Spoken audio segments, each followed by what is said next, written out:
There's something deeply disturbing about perfect children. The blonde hair, the blank stares, the synchronized movements. It's not innocence, it's something else. When Village of the Damned hit theaters in 1960, it didn't just scare audiences, it unsettled them. This wasn't the atomic monsters of the 50s anymore. This was horror with a heartbeat, cold, quiet, and staring straight at you. What makes this eerie British film so unforgettable is how real it all feels. The sleepy village, the polite accents, the school uniforms. The tension doesn't come from screams or gore. It comes from that impossible calm and those glowing eyes that seem to look straight through you. So how did such a small, modest production become one of the creepiest movies of its decade? From casting secrets to band effects and eerie coincidences, these are 16 weird facts about Village of the Damned, 1960, the film that made Innocence terrifying. Number 1. The rights were bought before the book even existed. Before The Midwich Cuckoos ever hit bookstore shelves, MGM had already locked it down. In mid-1957, while the manuscript was still being edited, the studio quietly purchased the screen rights. They knew John Wyndham's previous hit, The Day of the Triffids,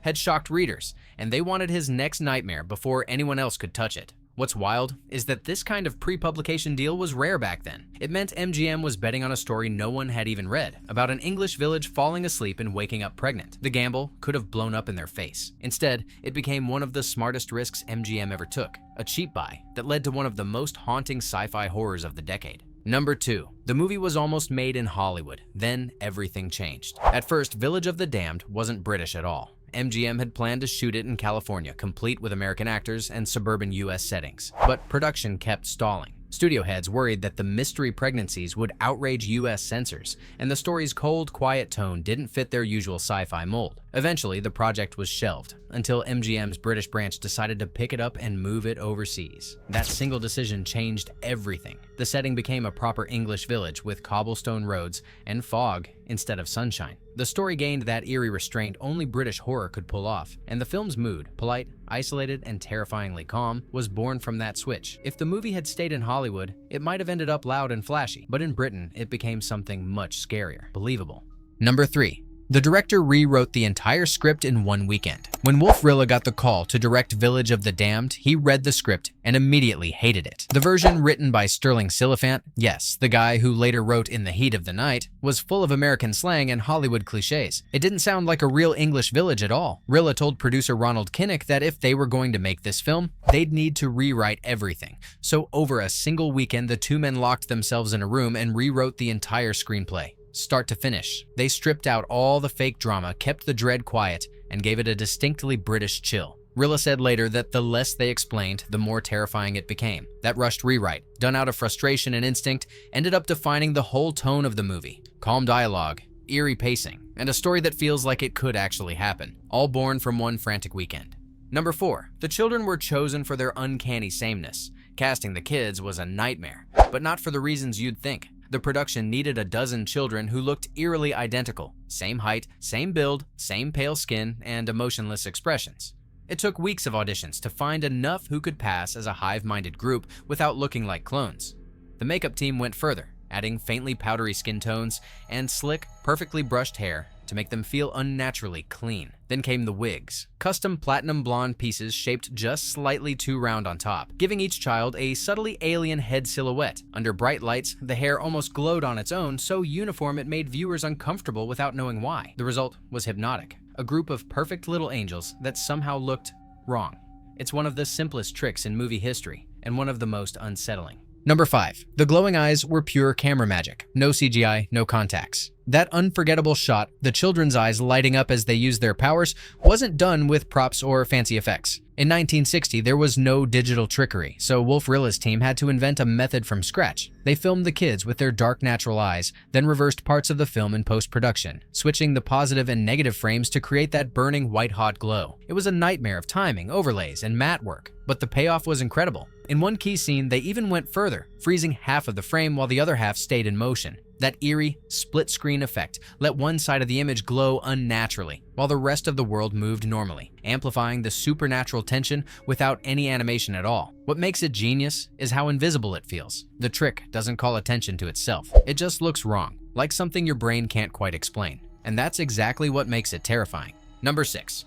British censors literally dimmed the horror. When the finished film was screened for the British Board of Film Censors, they didn't like what they saw. Or rather, what they didn't want audiences to see. The glowing eyes, they said, were too intense for general release and could frighten children. The irony? The whole movie is about frightening children. To secure a milder certificate, the studio agreed to release a different version of the film in the UK, one with the glowing eye effect completely removed from certain scenes. Viewers in Britain saw blank-eyed kids glaring silently while American audiences got the full supernatural blast. It's one of the few times in movie history a horror film was literally depowered for domestic release, and yet that eerie restraint almost worked in its favor. Without the glow, those emotionless stares became even creepier, a case where censorship accidentally made things scarier. Number 7. The whole film was shot in just 6 weeks. You'd never guess it from how polished it looks, but Village of the Damned was filmed at breakneck speed. Once production finally got the green light, MGM's British studio gave Wolf Rilla barely 6 weeks to shoot everything. Interiors, exteriors, special effects, and all those precise child performances.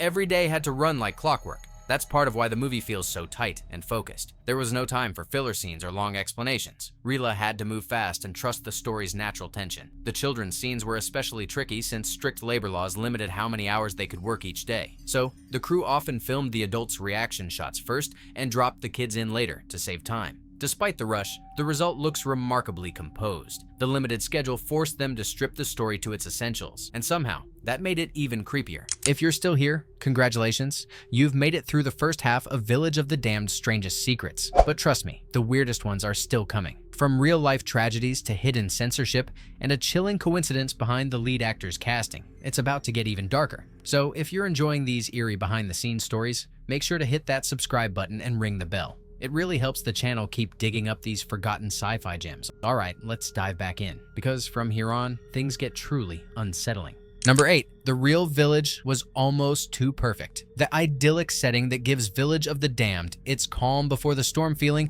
wasn't a studio invention. It was a real place. Most exterior shots were filmed in Lechmore Heath, a tiny picturesque English village in Hertfordshire. It had narrow lanes, tidy gardens, and that postcard tranquility that made the invasion feel disturbingly plausible. Locals even appeared as extras, standing frozen in the blackout scenes. But the eerie part? The villagers reported strange feelings during filming. Some said the quiet crowd scenes, with everyone lying unconscious on the street, were so realistic that people passing by thought something actually happened. For a few moments, the town really did look like it had fallen under a mysterious spell. That haunting realism became the film's backbone. It's one thing to build a spooky set, but it's another when the real village starts feeling cursed too. Number 9.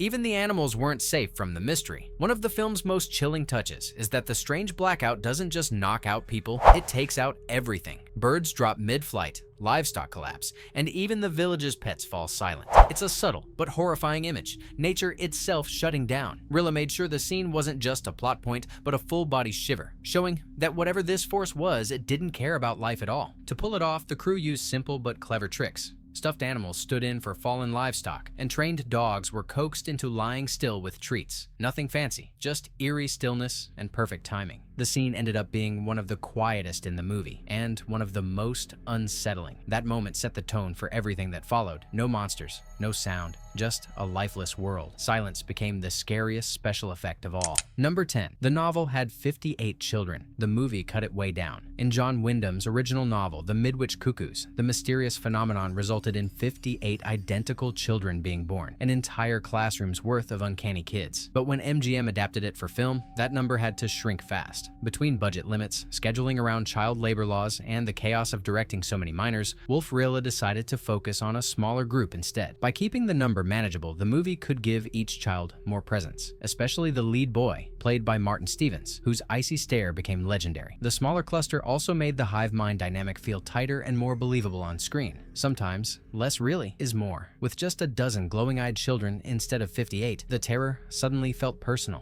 Number 11. The director made horror look ordinary on purpose. Wolf Rilla had no interest in making a flashy monster movie. Instead of smoke, shadows, or loud music, he chose to shoot Village of the Damned like a quiet domestic drama. The camera stays still, the lighting is flat, the acting is calm. Every decision was meant to make the horror feel like part of everyday life, something that could happen right down your street. That documentary approach is why the movie still feels so real. The fear doesn't come from screaming or jump scares. It comes from watching polite, rational people slowly realize that something is deeply wrong. Rilla once said that the scariest thing about evil is how ordinary it looks at first. By grounding the supernatural in realism, he accidentally created a new kind of horror, one that feels like it could happen to you. Number 12.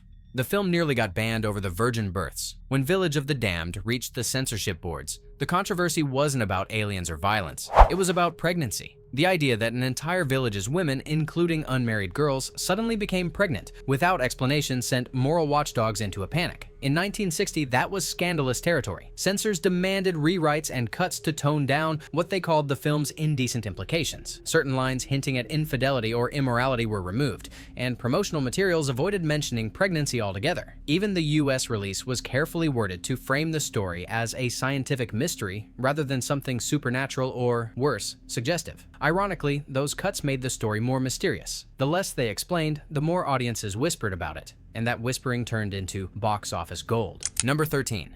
George Sanders took the role after a tragedy. The film's calm, intelligent lead, Professor Gordon Zellaby, was originally meant for the distinguished actor Ronald Colman, but just before filming began, Colman suddenly passed away from a lung illness. MGM scrambled to find a replacement, and George Sanders stepped in at the last minute. It was an eerie twist considering the movie's theme of life and death creeping in without warning. Sanders, known for his cynical charm and dry wit, brought something different to the role. His performance was subtle, almost tired, like a man too smart to believe in monsters, but too aware to dismiss them. That weary tone became the emotional anchor of the whole movie. Behind the scenes, Sanders reportedly found the story unnerving, and later called it one of the strangest films he'd ever made. Maybe it was just acting, or maybe the production really did feel cursed. Number 14.